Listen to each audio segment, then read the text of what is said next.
నమస్తే రమ్మగారు. నమస్తే జయ. రమ్మగారు మంచి స్టోరీ చెప్పండండి. తెలుగుగల వాళ్ళ కథ చెప్తామా? చెప్పుకుందామండి. కాదు రమ్మగారు, మన ఇద్దరం కలిసి ఎన్ని రోజులు అవుతుంది? ఎందుకు? నాకేంటో చాలా రోజులైంది అన్న ఫీల్ వచ్చింది ఏంటి ఒకేసారి. మీరు నాతో కాకుండా ఓపెన్ ఫోరం చేసేస్తున్నాను, వేరే వాళ్ళతో మిస్ అయిపోతున్న ఫీల్ వస్తున్నట్లుంది. కానీ లాస్ట్ వీక్ కదా మనం చేసి, లాస్ట్ వీక్ మధ్యలో కిచెన్ చేశాను ఒక రోజు, ఓపెన్ ఫోరం చేసాము. మన ఇద్దరం స్టోరీలు చెప్పుకొని చాలా రోజులు అయింది కదా. అలా ఏం అవ్వలేదు, 4 రోజులే అయింది. ఓకే. ఇంకా వరుసగా కూర్చోవలసిందే. మామూలుగా భార్యాభర్త ఒకళ్ళు తెలివైన వాళ్ళైతే చాలా సంసారం బాగా నడుస్తుంది. ఇద్దరు తెలివైన వాళ్ళైతే ఒడ్డు తెచ్చిపోతూ ఉంటారు మరే కదా. మరి ఒక తెలివి తక్కువగా ఉందనుకో పిల్ల, తెలివైన వాడికి ఇస్తే వాడు లాగేస్తాడు.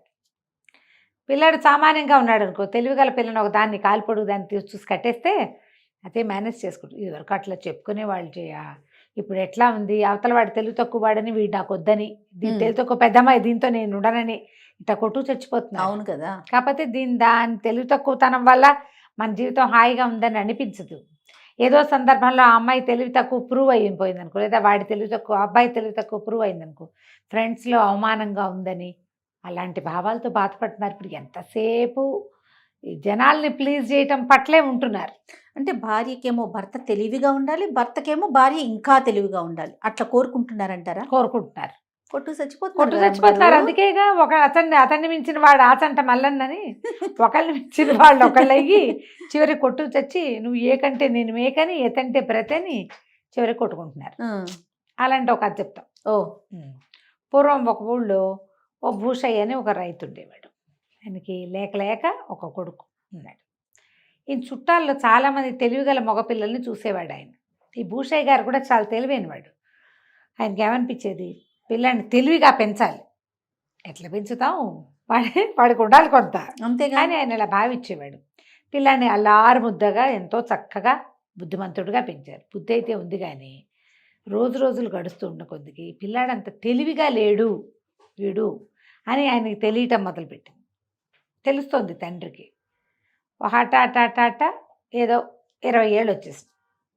20 ఏళ్ళు వస్తే, ఏమిట్రా అబ్బాయి, నేను ఎంతో తెలివిగా పెంచుతా అనుకున్నాను, నీ తెలివి పెరిగినట్లేదు, తరిగిపోయినట్టుంది అన్నాడు. అనేసరికల్లా కొడుకు మాత్రం తను చాలా తెలివిగల వాడిని చాలా గట్టిగా నమ్మేవాడు. అదేంటి నాన్న, నాకు తెలివి లేకపోవడం ఏంటి, నేను బ్రహ్మాండమైన తెలివిగా ఉన్నాను, అసలు ఏ పనైనా చెప్పు క్షణాల్లో చేయకపోతే అడుగు అన్నాడు. అడిగితే ఈయనేమన్నాడు, సరే ఒక గొర్రెతోలు ఉంది, గొర్రెని వంట చేసేసుకున్నారు, లేదా ఏదో చేస్తే దాని చర్మం ఒలిచి పెట్టుకుంటారు. గొర్రె చర్మం ఉంది, దీన్ని తీసుకెళ్ళి బజార్లో అమ్మిరా, చూస్తాను నీ తెలివి అంటే, ఓ బ్రహ్మాండమైన రేటుకి అమ్ముతాను, ఎవ్వరూ అమ్మని రేటుకి అమ్మి చూపిస్తాను నాన్న నీకు అని గట్టిగా చెప్పాడు. చెప్పేసరికల్లా నాన్న అన్నాడు, ఓ గొర్రె తోలు ఇచ్చాను, ఎవడైనా అమ్ముతాడు, అదేమిటి గొప్ప, నువ్వు గొర్రె చర్మము తేవాలి, ఖరీదు తేవాలి, తేగలవా నువ్వు అన్నాడు. ఏమిటి గొర్రె చర్మంగా ఉండగానే దాని రేటు కూడా వచ్చేయాలట వీళ్ళ దగ్గరే. చేయగలవా, అది తెలివి, చేయగలవా నువ్వు అన్నాడు. అనేసరికి కుర్రాడు అన్నాడు, హోష్ అదెంత పని, క్షణాల్లో చేసుకురాను, పొద్దునుంచి మధ్యాహ్నం అయ్యేసరికల్లా పొద్దుయ్యేదాకా నేను ఉండనానా, మధ్యాహ్నమే వచ్చేస్తాను, గొర్రె దీన్ని తోలి వెనక్కి తెచ్చేస్తా, రేటు పట్టుకొస్తా, చూడు నా ప్రతిభ అన్నాడు. ఓహో బాగానే ఉందనుకుని అమ్మ నాన్న పిల్లని సరదాగా ముద్దు చేసి పొద్దున్నే గొర్రె చర్మం ఇచ్చి పంపించారు. వాడి ఇంటి దగ్గర సద్దన్నం తిన్నాడు, బయలుదేరాడు. సంతకి నడుచుకుంటూ పోయాడు. సంత మొదట్లో ఎవరో ఒక ఆయన కనపడి, తెలిసినవాడు, కొంచెం మొహబరిక ఉన్నవాడు, ఏంట్రోయ్ గొర్రె చర్మం అమ్మడానికి తెచ్చావు, ఎంత ఏమిటి అన్నాడు. ఎంతైతే ఏముంది, చర్మం నా దగ్గరే ఉండాలి, ఖరీదు కావాలి అన్నాడు. అనేసరికి అవతల వాడికి అర్థం కాదు, ఏమిటి నీ చర్మం నీ దగ్గరే ఉండి నీకు డబ్బులు కూడా కావాలా, నువ్వు ఊరికే చూడడానికి వచ్చావన్నాడు. కాదు, దీన్ని అమ్మడానికే వచ్చానన్నాడు. ఒరే నువ్వు అమ్మితే అది అవతలవాడి చేతిలోకి వెళ్ళిపోతుందిరా, అప్పుడు ఖరీదు నీ చేతిలో పడుతుంది, నీ చర్మం నీ చేతిలోనే ఉండి నీ ఖరీదు ఎట్టా వస్తుంది అంటే, అదే తెలివి అన్నాడు వీడు చిటికేసి. అవతలవాడికి అర్థం కాలేదు, ఊరు నాయన వీడేమిటో విచిత్రంగా ఉన్నాడని. సరేలే సంతలోకి వెళ్ళు, నీ గొర్రె నీ చేతిలో ఉండగానే నీకు డబ్బులు ఇచ్చేవాడు ఎవడన్నా వ్యాపారస్తుడు కనపడతాడేమో చూద్దు కానీ వెళ్ళమన్నాడు. అక్కడి నుంచి వీడు లోపలికి వెళ్ళాడు. ఎంత అంటారు ప్రతి వాళ్ళు, నా చర్మం నా దగ్గరే ఉండాలి, నా డబ్బులు నాకు కావాలంటాడు. మధ్యాహ్నం దాకా తిరిగాడు, అందరూ వీడు వెర్రు వెధవని ఎవరు వీడి జోలికి రాలేదు. అయితే ఏమైంది, ఆ గొర్రె చర్మం సంకలో పెట్టుకుని తిరుగుతున్నాడు. కాళ్ళు నొప్పులు పుట్టేస్తున్నాయి. సరే ఒక విప్ర వినోది ఒక ఆయన ఒక ఇది చేస్తున్నాడు, ఇంద్రజాలం చేస్తున్నాడు. విప్ర వినోదులు అనేది ఒక జాతి, విప్ర వినోదులు అంటారు వీళ్ళని. ఇంద్రజాలం గారడి వాళ్ళు. ఈ మామూలు లోకల్ గారడి కాకుండా బ్రాహ్మలు ఉండేవాళ్ళట. ఇందులో ప్రత్యేకమైన గారడి చేయగలిగే వాళ్ళు, ఎన్నో సృష్టించగలరు. కనికట్టు మన కంటి ముందు వాళ్ళు. మనం ఇలాంటి ఒక కథ కూడా చెప్పుకున్నాం, కానీ ఏముండదు అక్కడ. కానీ కనికట్టు చేసేస్తారు. అయితే ఏమైంది, ఆయన ఏదో గారడి చేస్తున్నాడు. ఈ కుర్రాన్ని చూసి, ఏరా అబ్బాయి నీ జేబులో నీ చంకలోది గొర్రె చర్మమేనా, ఇడిదే, దీన్ని ఏం చేస్తానో చూడంటే ఇచ్చాడు. ఇచ్చేసరికి ఆయన ఏం చేశాడు, ఆ గొర్రె చర్మాన్ని ఇట్ట చుట్ట జుట్టు ఉంది కాదు చంకలో పెట్టుకున్నాడు. దాన్ని ఇట్ట నిలబెట్టాడు. నిలబెట్టి తన పైన ఉన్న ఉత్తరం తీసి దాని మీద కప్పాడు. మనం హోమ్ ఫట్ అన్నాడు. అయింది. ఆ ఉత్తరం తీశాడు. తీయగానే అంత మామిడి చెట్టు వచ్చింది అక్కడ. దానికి ఒక కాయ కూడా ఉంది. గొర్రె చర్మం పోయింది. జనాలంతా చప్పట్లు కొట్టారు, తల ఒక పావలా ఇచ్చారు, కొంతమంది దండం పెట్టారు. కుర్రాడు కూడా సరదాగా వచ్చింది, అబ్బా పల్లి చేశాడు, ఇంచక్క మామిడి చెట్టు అయిపోయింది, దానికి కాయ కూడా ఉంది, బుజ్జికాయ అని సంతోషించాడు. అందరూ వెళ్ళిపోయారు. వీడు ఒకడు నుంచున్నాడు అక్కడ, ఎవరు లేరు. గొర్రె చర్మం ఏది ఇప్పుడు, ఏమమ్మీ ఏం ఖరీదు పట్టుకెళ్ళాలి తాను. ఇంతలో ఆకలి కూడా వేసేస్తోంది. 3 అయిపోయింది, 3 దాటిపోతుంది.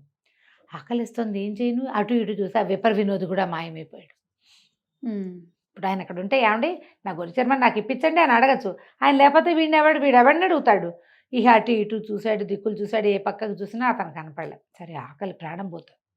ఈ చెట్టుకున్న మామిడికాయ కొంచెం దూరంగా ఉంది, పలకమారింది. ఆ కాయ అయినా తిందామని దాన్ని ఇట్ట పుచ్చుకున్నాడు. పుచ్చుకోగానే గొర్రె చర్మం చేతిలోకి వచ్చింది.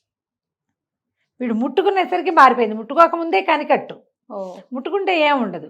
సరే అమ్మయ్య దొరికింది, సరే ఇది అని చెప్పి దాన్ని చంకలో పెట్టుకున్నాడు. ఆకలి ప్రాణం పోతుంది, ఎక్కడో నీళ్లున్నాయి, తాగుదామా అనుకున్నాడు. దీన్ని ఎట్టా అమ్మాలో తెలియలే. ఇక సంతలో నుంచి జనాలంతా 4 అవుతుంటే వెళ్ళిపోవటం మొదలెట్టారు. దూర ప్రాంతాల వాళ్ళు ఉంటారుగా, తాను అమ్మలేనని అర్థమైపోయింది. అయ్యో దీన్ని అమ్ముదాం అనుకున్నా, నాన్నకు బోళ్ళని మాటలు చెప్పాను, చర్మం ఇచ్చి ఖరీదైనా తీసుకున్నాను కాను, చర్మం ఖరీదు 2 నాకే కావాలంటే జనాలకు అర్థమైనట్లేదు అని ఏం చెయ్యాలో తెలియక మెల్లిగా అడవి దారి పట్టాడు. ఇంటికి వెళ్తాను. అయితే ఈ విప వినోద్ ఒక ఆయన ఉన్నాడుగా ముందు, ఆయన చెట్టు కింద కూర్చున్నాడు, ఏదో తింటూ పలకరించాడు. ఏమోయ్ వెళ్ళిపోతున్నావా అన్నాడు. అవునండి అనేసరికి, నువ్వు భలే మంచివాడు పోయి బుద్ధిమంతుడివి, నీకు మాట చెప్తా విను అన్నాడు. సరే చెప్పండి అన్నాడు. దారిలో ఎవరైనా ఆడాళ్ళు కనిపిస్తే ఆపేక్షగా పలకరించు, ఆడవాళ్ళకి ఆప్యాయతగా పలకరిస్తే ఇష్టం, మంచిది నీకు అన్నాడు. సరేననుకున్నాడు. వీడు ఇలా నడుచుకుంటూ పోతుంటే ఆ ఇంటికి వెళ్ళే దారిలో చెరువులు ఎగురువులు ఉన్నాయి. ఓ పిల్ల చక్కగా ఇంత బారెడు జడ, లంగా ఓణి వేసుకుని, చిన్న ఇంత కొండ పుచ్చుకొని మంచినీళ్ళు పుచ్చుకుని వస్తుంది. ఎత్తి మీద కొండ ఉంది, చేతిలో వచ్చింది. ఆ అమ్మాయిని, ఏ అమ్మాయి బాగున్నావా అని పలకరించాడు. పలకరించమన్నాడు కదా. చాలా బాగున్నాను, అంతా కుశలమే, మీరంతా కుశలమేనా, మీదే ఊరు అని అడిగింది అమ్మాయి. అడిగేసరికి మాది ఫలానా ఊరు, పొద్దుననగా బయలుదేరానంటే, సరే ఆ మాట ఈ మాట మాట్లాడి, అన్నం తిన్నావా అంది. తినలేదు. పద రా మా ఇంటికి తీసుకెళ్ళి అన్నం పెట్టి, ఆప్యాయంగా మాట్లాడితే జరిగేది అదే కదా, అంతేగా. పద అని ఇంటికి తీసుకుపోయింది. ఆ వెనకాల అరుగు మీద అరిటాకేసి అన్నం పెట్టింది. అన్నం పెట్టాక, అసలు ఎందుకు బయలుదేరావు ఏమిటి అంటే, అబ్బాయి చెప్పాడు, ఏం చేయను, మా నాన్న ఈ చర్మం తీసుకెళ్ళి అమ్మన్నాడు, చర్మము నీ దగ్గరే ఉండాలి, ఖరీదు చేతిలో పడాలన్నాడు, అదే తెలివి అన్నాడు. తెలివిగా అమ్ముదామని ఎంత ప్రయత్నించినా కుదరలేదు. మధ్యలో విపర వినోద్ ఒకడు దొగలేడు, ఆయనేమో మామిడి చెట్టుగా మార్చాడు అని కథ అంతా చెప్పాడు. ఆ అమ్మాయి ఏం చేసింది, ఏదో దిడిదే అని వీడు అన్నం తింటుంటే పక్కన పెట్టిన దాన్ని చేతికి అందించాడు. దాన్ని మొత్తం పరి చూసింది. ఉండు నీకు ఖరీదు కూడా వచ్చే మార్గం చెప్తా అని లోపలికి వెళ్ళి కత్తెర పుచ్చుకొచ్చింది. వీడు అన్నం తిని చేయి గడుక్కుని మళ్ళీ వచ్చేసరికి చక్కగా శ్రద్ధగా బొచ్చంతా దగ్గరగా కత్తిరిచ్చేసి, బొచ్చంతా ఒక పెద్ద సంచిలో పోసి బొచ్చుకి ఖరీదు ఇచ్చేసి, గొర్రె బొచ్చుతో ఏం చేస్తారు, కంబళ్ళు అవి నేస్తారు. అవును, అది ముదురు రంగు గొర్రె. బొచ్చు మొత్తం కత్తిరిచ్చేసింది, చర్మం ఉండిపోయింది.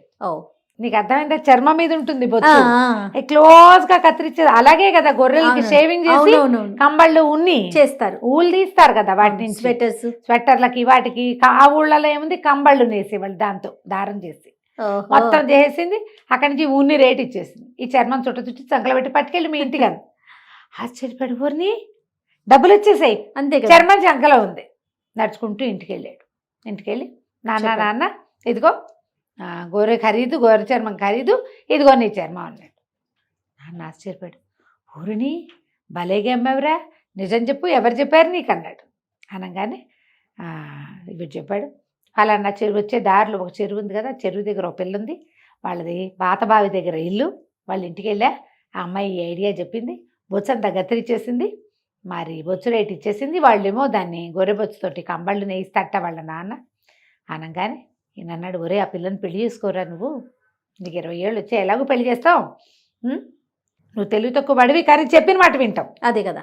ఇప్పుడు తెలివి తక్కువతనానికి మూర్ఖత్వానికి మాట వినని మాయరోగం ఉందనుకో, వాళ్ళని ఏమీ చేయలేవు. కానీ వీడు అట్లా కాదు, పిప్పర్ వినోది ఆడవాళ్ళని పలకరించు అనగానే పలకరించాడు. ఆ అమ్మాయి అన్నం పెడితే తిన్నాడు, ఆ బొచ్చు కత్తిరిచ్చేసి డబ్బులు ఇస్తే పుచ్చుకున్నాడు. నువ్వు మాట వింటావు, పోయి పరిగెత్తుకుంటూ వెళ్ళి ఆ పిల్లని నన్ను పెళ్లి చేసుకోమని అడుగు, వాళ్ళ ఇంటి వాళ్ళ నాన్న పేరు అని పేరు కనుక్కురా, పెళ్లి చేస్తాను నీకు అన్నాడు.